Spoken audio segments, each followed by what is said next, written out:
So I just want to say welcome to everyone.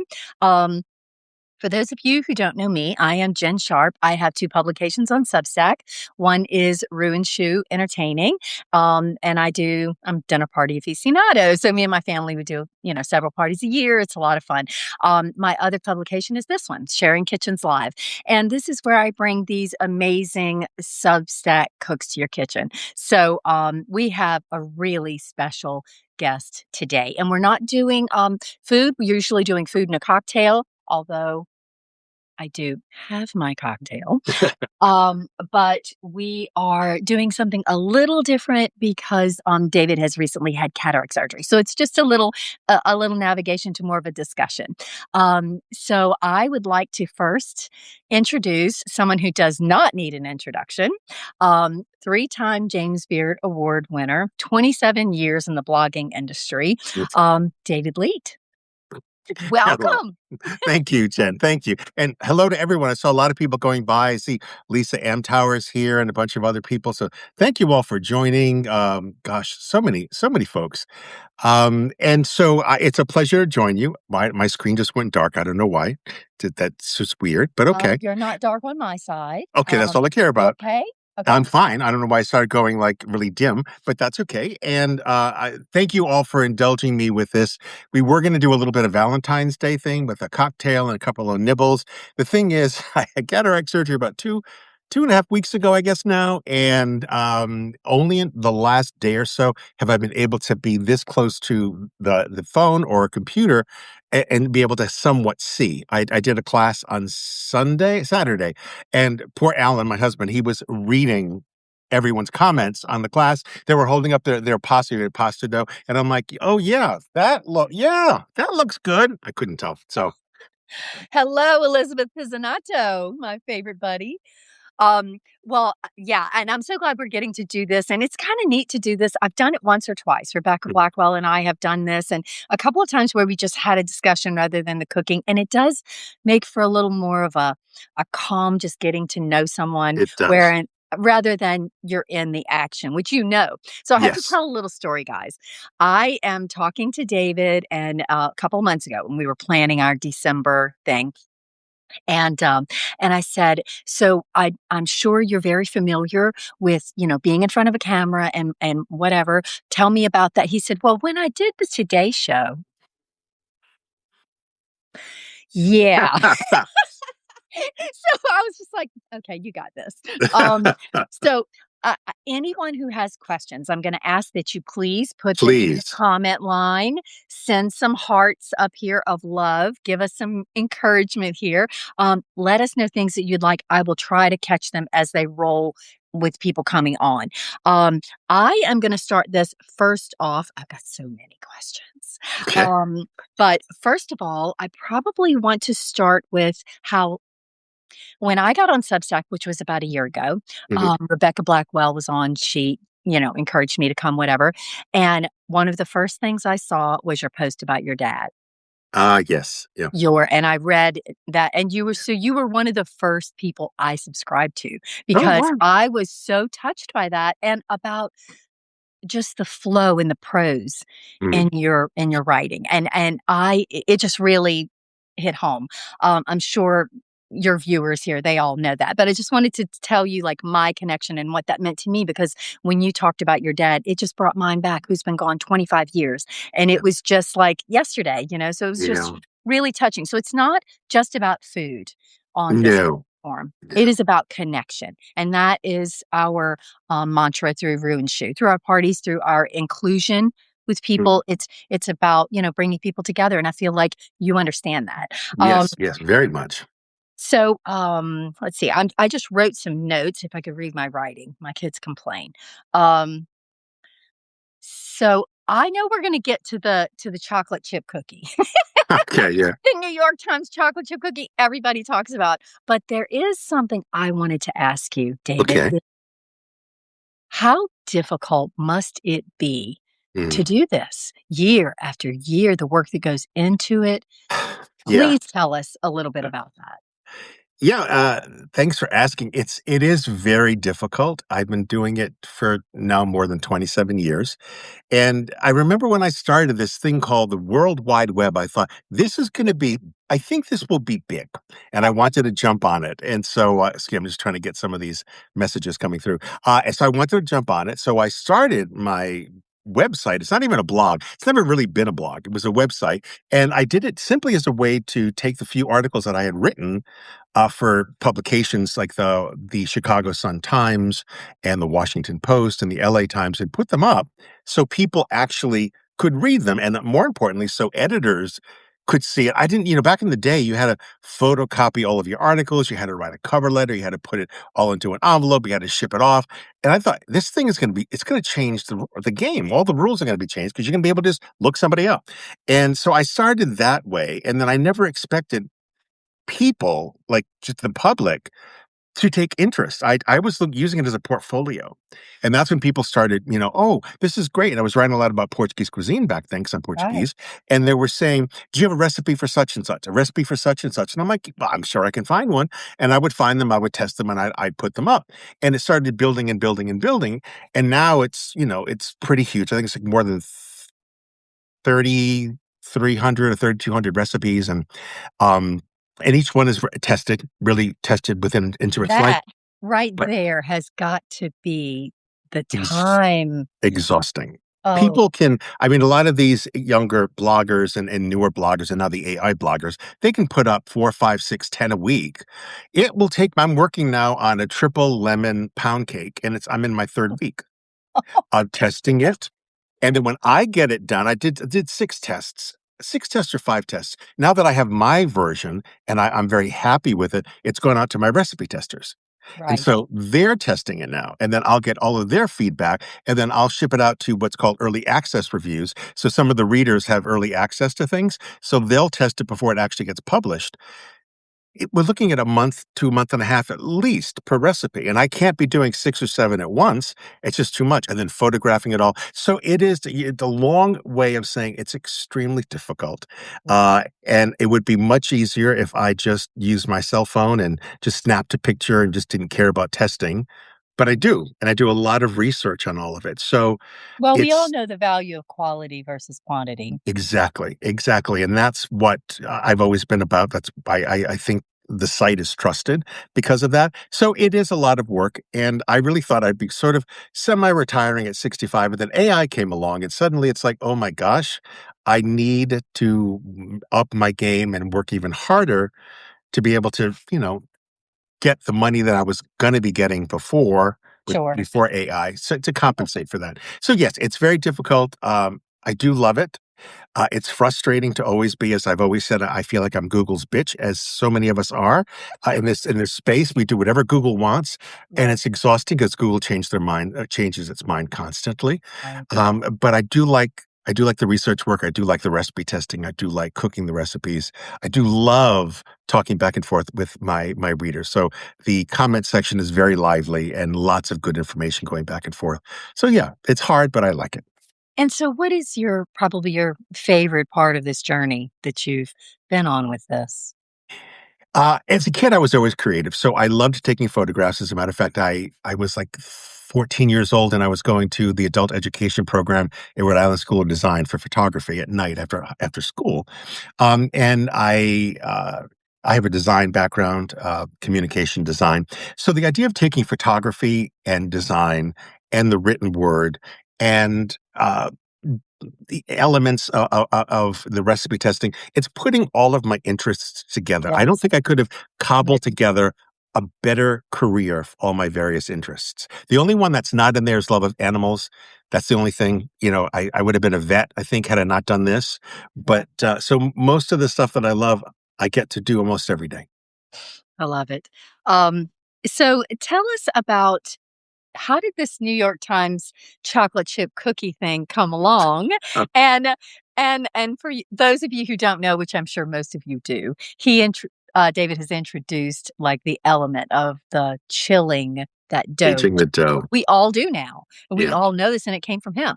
So I want you to tell us a little bit about this. Sure. I wrote an article for Pete Wells. He was the editor at that point. He wasn't the well, now he's no longer the food critic, but before he was the food critic, he was the editor of the dining section.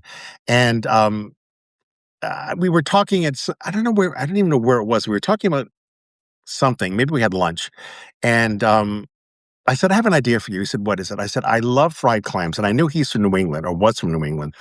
And he too loves fried clams. And I said, I really want to do an article like on the fried clam trail. I want to go from the bottom of Connecticut to the top of Maine and do an article on all of the fried clam joints out there, see which ones are best, see what some of the secrets are.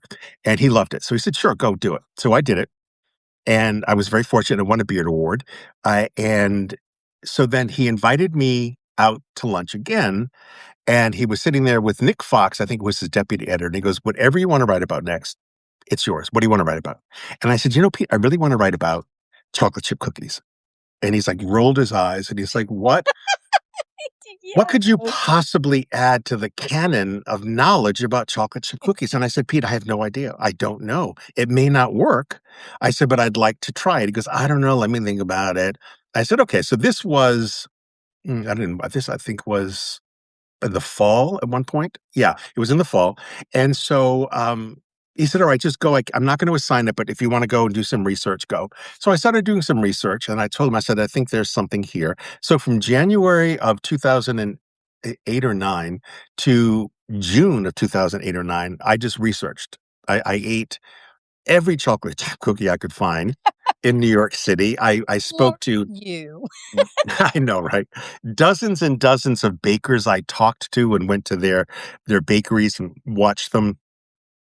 And the basic recipe itself is Jacques Torres's recipe, which had been around for years and years and years prior to that. Martha Stewart, it was on her show that he had done it there, and he'd done it on other shows, and it never took off. It stayed there, and it was when I was researching at different places I was noticing certain things, and I was at City Bakery, which is now closed. I think it was at 18th Street or 17th Street in New York City, and it was Maury Rubin, who was the baker, and we were chatting and walking around and seeing stuff. And he let slip this little thing. He said, "Well, I make the dough on Monday, and then we use that on Wednesday, and then Tuesday's dough's on Thursday and stuff." And I said, "Why is that?" And then he shut up. He just shut up So you caught a secret by accident. by accident and just shut up. But And I thought that was odd. And so then I think another time I was there and I was speaking to one of the sales representatives for Belle Collade chocolate, I think, or one of those high-end couverture chocolate companies.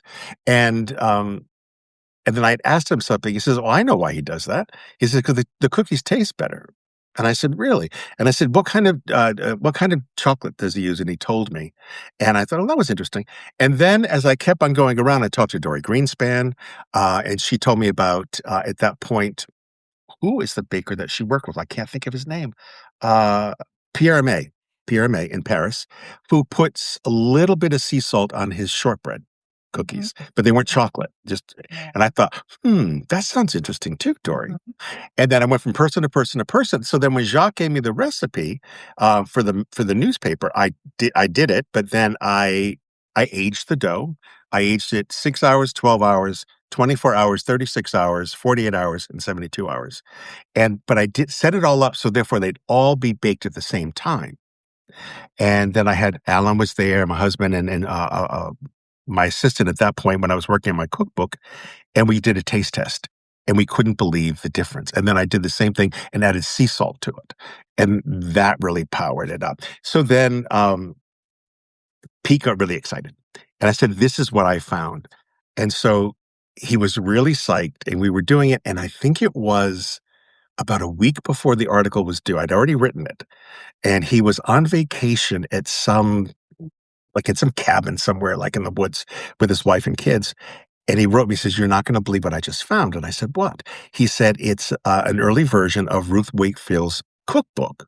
It was either her second edition or her second cookbook.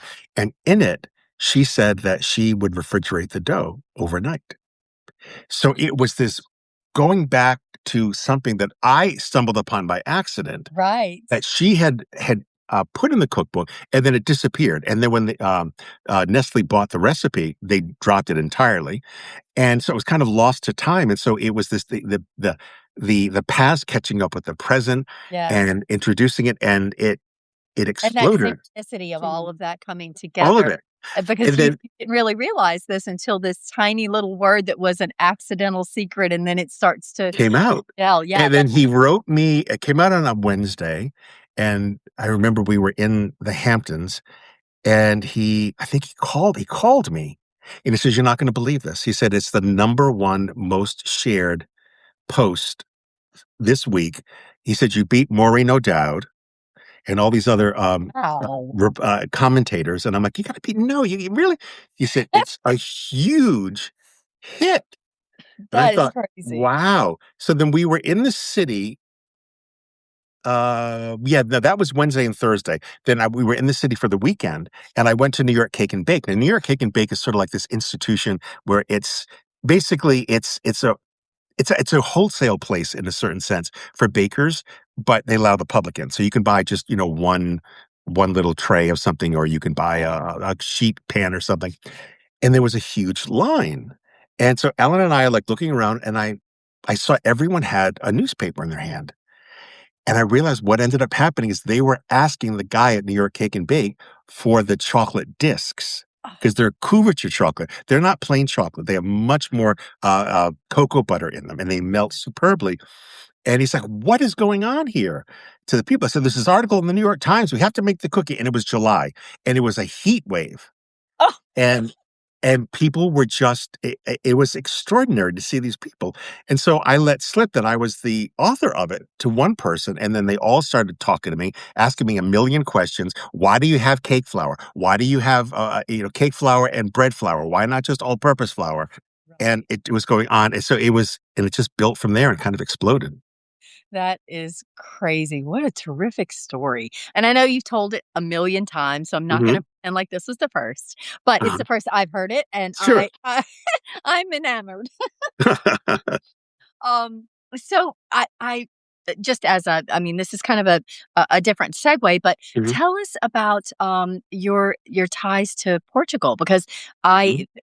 I just reached out yesterday, and I said to David, we must discuss Lisbon. Lisbon. And then because he had a post some months back talking about his trip that he was going to make this year, and then with the surgeries and whatnot, that's changing, which is in my favor because my daughter's getting married this year. So when you're doing it Yes. next, I will actually be able to make it. Oh, But good. I've been talking about Portugal for a while. Like, I've Mhm. been wanting to go do the walk in the Campagno, and Yeah. that's how you pronounce it. I'm sure I'm Yeah, pronouncing it.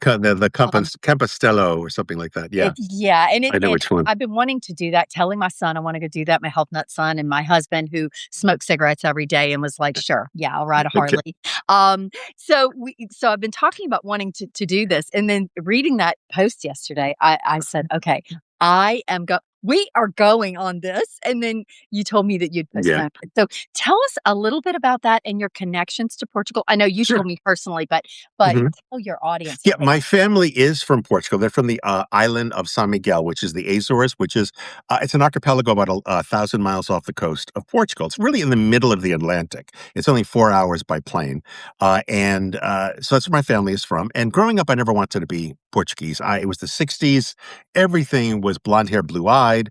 I wanted to have blonde hair and blue eyes, and I wanted to have a last name like Abernathy or something like that. I just did not wanna be Portuguese 'cause it was basically we were living in you know, we were living in a ghetto. Basically, it was just Portuguese people, Portuguese stores, Portuguese families, and it was very isolated. In a certain sense, it was just all Portuguese, and everything I saw on television was blonde hair, blue eyes. I mean, the Brady Bunch had not come out yet, but that was like the pinnacle of me, of like American families.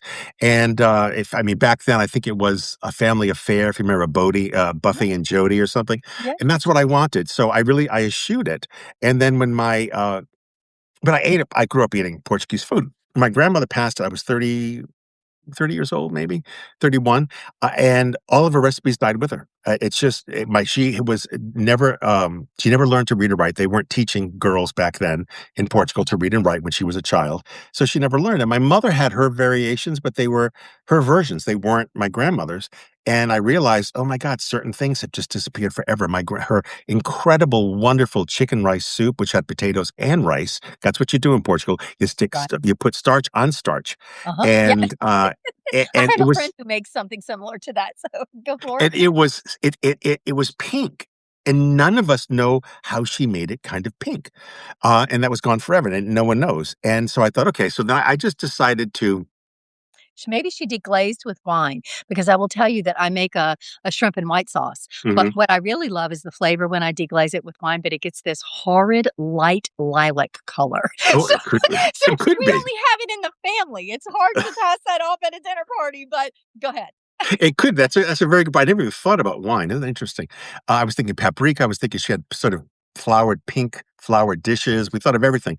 And so I thought, okay, before my mom dies, I better start getting her recipes. So I started asking her, she would give it to me over the phone, and they would always fail, totally fail, because my mom didn't really have recipes. She just says, you do this, you do that, a handful of this, handful of that. You get a roast beef, or you get a, a pork roast or something, and that was it. And so then I thought, okay, I'm going to figure this out. So I went there with an old fashioned, old timey video camera that were like this big, the size of like a bread box.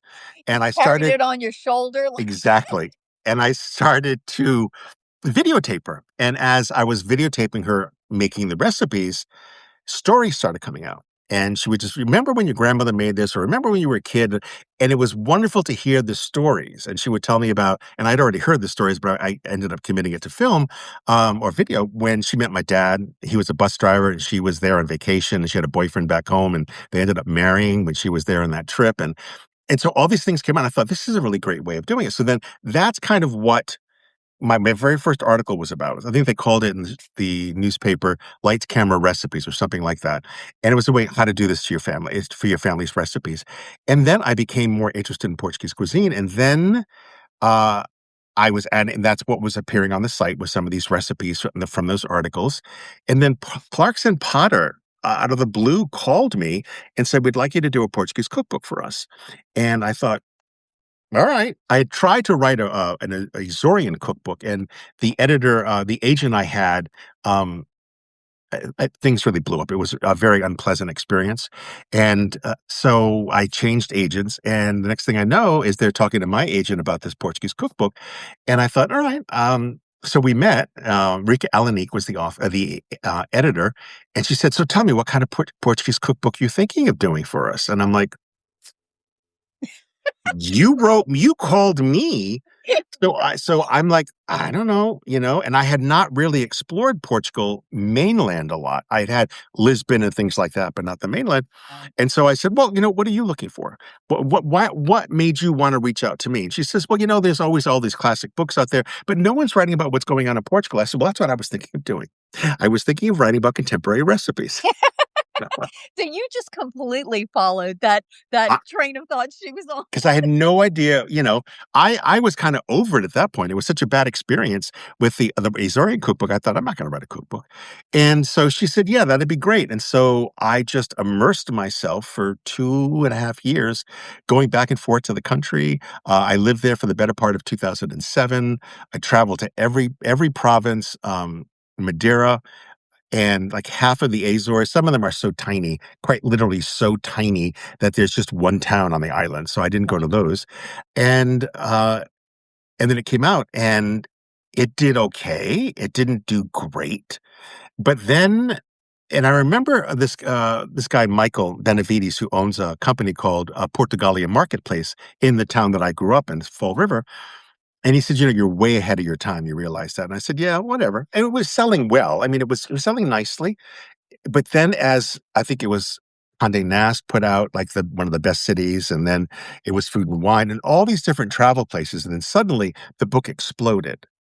And then all these other authors started trying to get on the bandwagon too, but I had already been established. It's kind of like one of the Portuguese authorities.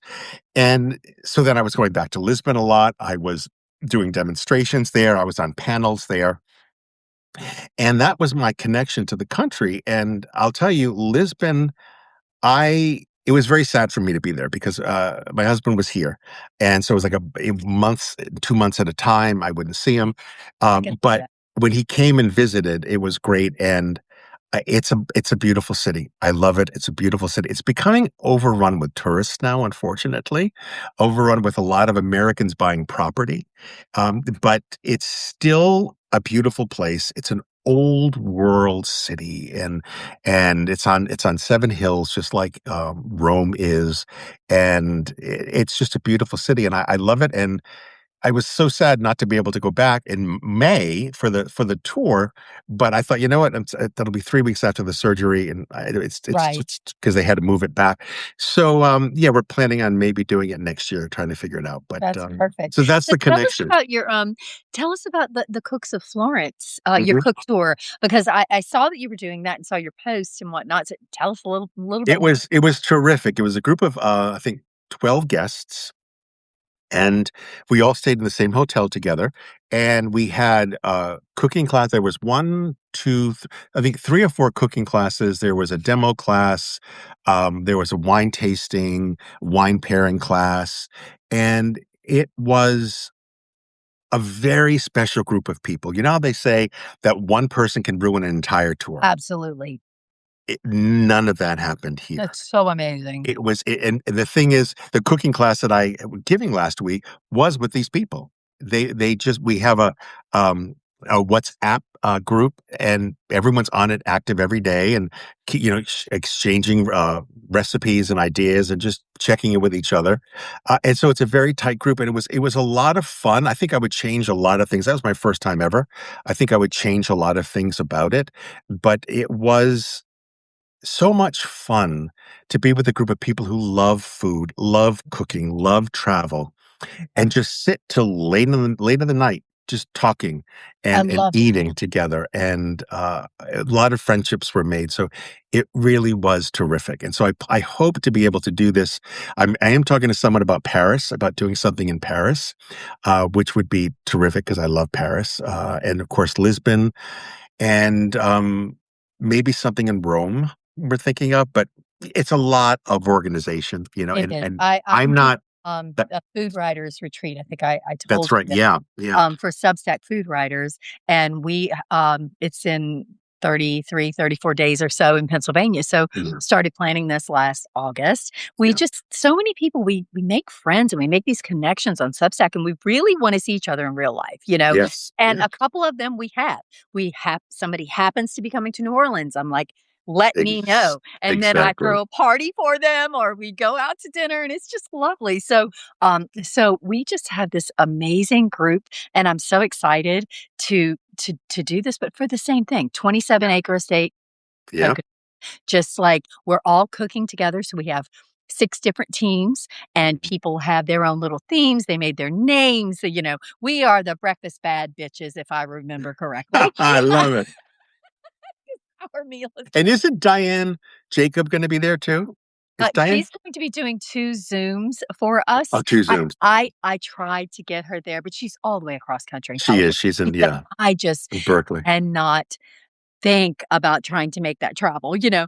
Yeah, So it's totally fine, but we're doing 2 Zooms with her. great. Sally Ekus, who I saw is on here today, Yeah, hi, she Sally. was she was going to come in person because she is on the East Coast, Yes, she is. and She's a she ended great up with agent, a conflict. great agent. Yeah, she's such a great person in terms of offering just Yeah. offering connection to people with her Mhm, AMAs and her she has a word for it, but the walk and talks and mhm. just different she's great. So she's gonna instead do a private AMA for just the retreat How members nice. in May. So it's that which is gonna be great because we're gonna make these connections. We're gonna drink alcohol and cook food together and do all these wondrous things. And then she will be able to kinda connect after we've digested all of that. Oh, So wonderful, and, and it's about people wanna publish their book. They want to yes. figure out the next step in the process, and Diane and she have a lot of information on that, so it's really good. And I was gonna ask you, and all of this great story, I got Mhm. caught up, but, what is you said you wrote a book. Now I know that was you wrote 2 books actually, Yeah, but that yeah, was a bit back. yeah. What is your take on publishing a cookbook these days? Oh god, Sally's probably gonna kill me. So Sally, just please chime in. I don't know if we can have a three-way on this. A three-way. Me I and 2 can women, actually imagine add that. that. Don't say that, David. I can Um, actually add Sally if she's okay with that, but I don't know what it's like these days because I think actually one thing I am noticing, I think people are turning back to cookbooks because of AI. I love They're that so going much. back Yes. to cookbooks because 'cause they're looking for authority, and I think also Google, thank God, finally, is recognizing that there are people like myself and David Leibovitz and Zoe Francois and Diane Jacob and I mean, Yes. all of us who are the old guard, the OG, and we are reliable experts, reliable sources. Mhm. So I'm noticing that I'm getting a boost in my traffic because a lot more of my information now is either being summarized and put into AI overviews.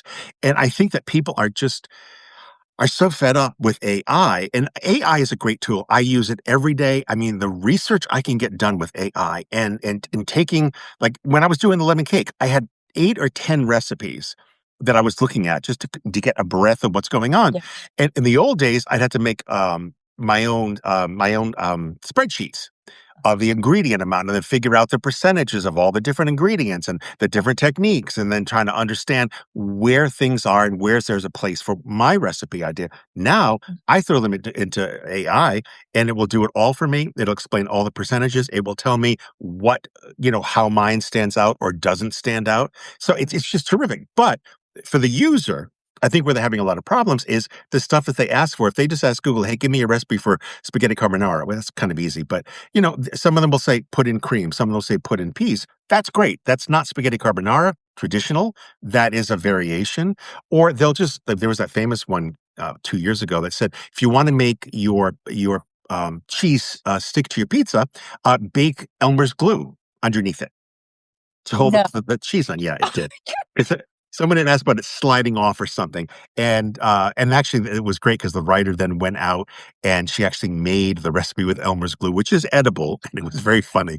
But Fabulous. so I think people are fed up with that kind of Certain thing. level of job security is what you're trying to Yeah, say. and they're Being an looking actual for authority. They're looking for people who test the recipes. They're looking for people with history. So when you know that, when Zoe Francois says, this is really the best method I have for whipping egg whites, yeah. you listen. Yeah. But, Bill from Bill's Baking Blog, who has like 6 recipes on it, he may be very smart and very good, but he's just starting out. There's no track record. So I think what's happening, get back to Sally, I'd love to know what you're saying. I'm trying to go through and I can't see any comments Yeah, from I'm you gonna go backwards here and just see if Sally made any comment on that. Hey, Betty Williams, I see your name there. Rebecca says, "Long live bad that breakfast badass bitches." breakfast bitches. But I Um, do think that people are starting to go back to cookbooks more. And I also read some statistic that 2005 was a banner year for cookbooks, which I thought that was great. I think it was God, I love that. 2025, not 5, 2025. Sorry. Yeah. No, I love that so much. But I think and I've said this about photography, but I will say it about now that AI is dipping into its toe into everything, is Yeah. that we love originality and we love authenticity Ethnicity. as human beings. We want to use all of these fancy features that make Yeah. everything so real, but what we really desire in our heart is to know that what we're doing is the real thing. Exactly. And I said this a bit back, and maybe this is actually true. I'm not a photographer. I've just been dabbling for a few years, but Mhm. the having just this notation that says this is personal work. This is Mhm. not AI created. This is not, Right. it lends a certain weight to it. Does. Just a Does. a credibility, and I think that's in every and that's gonna be in every single facet of our lives, Yeah. so and cooking, oh my gosh, yeah.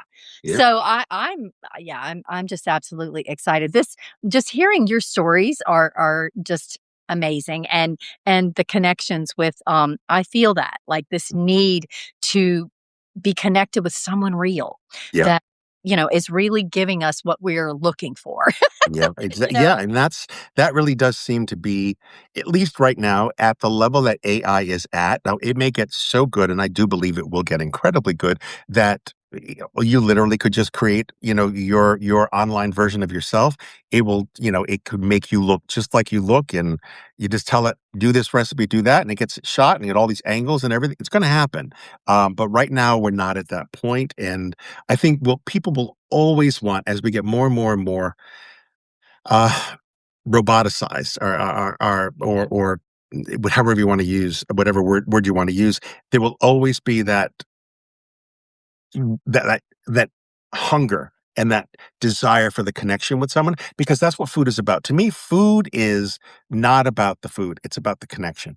It's about expressing, for me, it's expressing my care or my love or my like of you if you're a new friend or something, but it's my way of showing you that you matter to me, Yeah, and it always has been. my And son that's my son said to me one day, "I'm here and I'm cooking and I've got the house full. I have 4 kids, so their friends are here and this," and he said, "Mama," he said, "Your, your love language is acts Mhm. of service." He said, "There's just" I've never read the book, but he has, which Yeah. I love so much that he has read that book.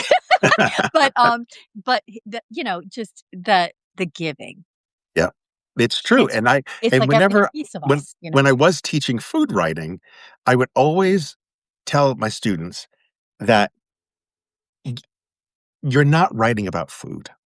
Food is the vocabulary for something bigger. There's stories of connection or disconnection. There's stories of healing. There's stories of compassion and care. You're not writing about pesto. Yes, you can write about the history of pesto, but what you're really writing about, if you're not doing sort of like an academic kind of paper, Sure, is you're writing about connection. You're writing about a human need. There are very few things we need to survive: food, clothing, shelter. You know, that's one of the three pillars. That's what it's about. So no matter what you do, it is so intrinsically tied to who we are, what we are, how we evolved. So food is never food. It's that's right. always something more. Well, I Always. don't know if you're familiar with Dan Buettner and the Blue Zones, but one of the main tenants in all of the Blue Zones was the community. Mhm. So whether it was in Japan, where the communities had been around forever, these small communities of people who would meet every single evening, and they knew whether the other person was sick, didn't feel well, didn't whatever, contributed, whatever. This connection was something they found in every single one of the Blue Zones. That's So interesting. Because people there's a live longer story. and I don't. What's have this blue zone? I'm not aware of the blue zone. What's that? I never uh, heard of it. the Blue Zones? Well, the Blue Zones are where people live the longest. So Oh, okay. yeah, Interesting. there's Okay. these and the story Dan Buettner is the author of that, but he's done an incredible amount of research on health and longevity Mhm. and these I think it's 7 different spaces. Now, the Western world, we wanna encroach on everything, Of course. but, Yeah. some of these have held out really well, and Mhm. it's basically, it's based on their diets, but also one of the main pillars being the community, Community. surrounded by connection and people who love you, and it's important. Yeah. It's interesting. It reminds me of a story that my father told me one day, and sadly, I recorded him for a piece that I was going to write called "A Debt Owed to Pork," because it was about the Portuguese reliance upon pork. And then on the island that my family is from, every family, if they could afford it, would buy a piglet in the spring, Mhm. and then they would raise it in their backyard in like a little pen, and then they would slaughter in December. And that's how they survived. And so, I remember my father telling me all this, and sadly, the recording didn't take, so I don't have that story anymore. But my dad told me that they also did this thing in the town. It's a small, tiny town, literally hanging off the edge of a cliff to the middle of the Atlantic Ocean, and that they were all poor. When you say dirt poor, it's true. The floor in their home, one room building, was dirt, and there Yeah. was a loft on top where they slept. So my dad said that the women had this situation set up where my grandmother, let's say, would make bread on a Monday. She'd make like 10 or 12 loaves, 13 loaves. She would just make it in bulk. And then, she would eat it throughout her family throughout the week. But then there might be a knock on the door on a Wednesday from the person who made bread on last Tuesday, and they ran out. So my grandmother would give them some bread. And then when it was their turn to bake, because they all divided up who has what days to bake bread, when my grandmother ran out of bread for her family, they'd go to the woman who had made bread that day. So they were always able to take care of each other, always make a lot of extra bread. Exactly. But it wouldn't last the whole week because of the environment, because it's right on the coast and stuff. But this way, families were able to eat, and they took care of each other, and that always it was one of the things that just made me appreciate my family and how they grew up in such a poor area. Yeah. They all took care of themselves. It was about community. Yeah. And it's still very much a big part, even here in America with the Portuguese community. They take care of each other. Well, when my son, some years back, he was traveling a lot and he would just, take a backpack, get on a plane, and Mhm. I would hopefully hear from him in a month or 2 from some internet cafe somewhere because he didn't take a phone either. Right. But his experiences, what he told me, he said, "Mama, I'd walk through these little villages in Nepal or Vietnam or wherever." He said, "These people had nothing. They're sweeping their dirt floor. They were happy, the happiest people I've ever seen in my life, and they would offer me dinner. They would Yep. offer me food around their fire, and we would sit out around the fire in front of their little hut or whatever and eat, and I was just this entitled, blonde, blue-eyed American with hair down to his waist, and Mhm. they were Yeah. treated him like, you know, it was beautiful, and I feel like we just, in our culture, we could do with a lot more, first of all, tolerance, Mhm. because ice should only be in my cocktail. I'm just gonna say Bravo. and, we should really be we should be thinking about that as our culture. So not to get off onto politics or anything like that, but really just as a connection and a holistic picture. That's, my And thoughts. that goes to the point I said earlier that food is not about food. Food for them, when they were there, was a way of showing care for a traveler. And for your son, it was a way of connecting with someone else all the way across the world. And that's the power of food. And it's become so commoditized now, especially online with a lot of these influencers and stuff, that um, it has been unmoored from what it is, and it becomes these shiny objects, and it's not Yes. moored to anything. It's not tethered to something. It's about what can I do? How can I take a hamburger and make it so grossly, obscenely big that I'm gonna get a lot of views, you Yeah. know? And that's sad to me. That is sad. I agree. It's about just creating some grotesque picture of anything just Yeah. for click, you know? Yeah. And so I just wanna say, if any of you are ever in New Orleans, there is a legitimate space here for you to come and visit. Real people, real connections, and we will make you a cocktail and probably cook you food. So a So, lot of people are saying there's a y great book. It's a great book. It's also a Netflix series. I think they're having a conversation. yeah. Unfortunately, you can't have it doesn't allow you to see a bigger chunk like on Instagram Live. You can Yeah, see a big you chunk. can actually, if you put your finger on that screen, David, you can Mhm. scroll down just a little at a time and see each person. Oh, there it's My better. 24-year-old taught me this. Okay. But you can scroll down and just see things that people have said. Yeah. Okay. But it's tedious. So Yeah, maybe at some point there becomes a different setup and layout on the window to where you can that see would them be inside nice. or something. It would be nice. Yeah. Or allow you to do it on the computer so therefore you can see the chat on the side. Yes. That would be no And so that's nice. what Yeah. all my Why kids don't you say. do that, Can we do this Substack? on a laptop? I'm like, not yet. So I could do this all day long. This was just absolutely so much fun. But I think we're probably at a good stopping point. If you have Sure. anything you would like to add or something you'd like No, to say to our viewers, no, feel if anyone has any questions about Portuguese cuisine, cooking, my website, chocolate chip cookie, anything, please ask before you go. I'd love to answer it. Let's see. I don't see anything coming up. There's a lot of people on, which is terrific. yeah. All right. Nope. So that'd be it. I think that's it. Okay. Well, this was absolutely just so much fun. Well, thank you And so if much for you, having me. I know you have had, some things going on this Yes. spring and whatnot. If you do have the opportunity, I have saved a room for you at the retreat. Oh, So aren't you the sweetest thing? And that's next month, right? it's the 19th through the 22nd in the Poconos. in Pennsylvania. So let me know if All you right. have space because that would be delightful. That would And be. everyone, I want to thank you so much for being here today. For those of you following David, you know what a delight he absolutely is. And I have so enjoyed this.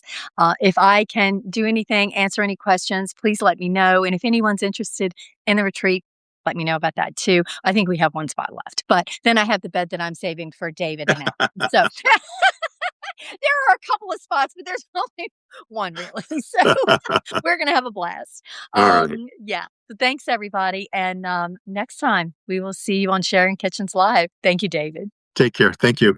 Bye bye.